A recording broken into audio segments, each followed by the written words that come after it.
Umengameli we-ANC usebenzise inkulumo yakhe yokuhlonipha u-Oliver Tambo ngokuthi akhumbuze onke amalungu nabaholi be-ANC ukuthi banesibophezelo sokusebenzela izwe ngaphandle kokubheka ukuzihlomlisa ngokwabo ngokwezikhundla nangenzuzo yokuzicebisa bona ngabodwana.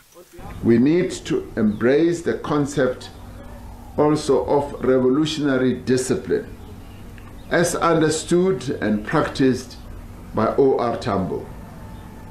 Discipline is about abiding by the decisions of the movement and contributing actively to the development of policy and the design of programs of the movement. It is about working hard, as Oliver Tambo did, and placing the interests of the people above one's interests.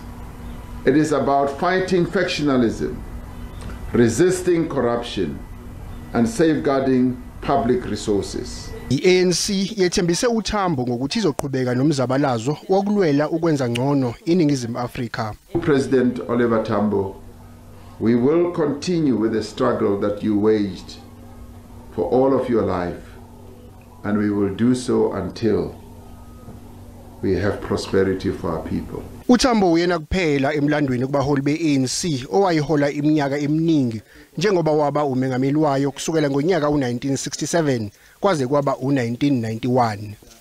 Ezindabeni ze-SABC ngingusipho Mkhize eGoli.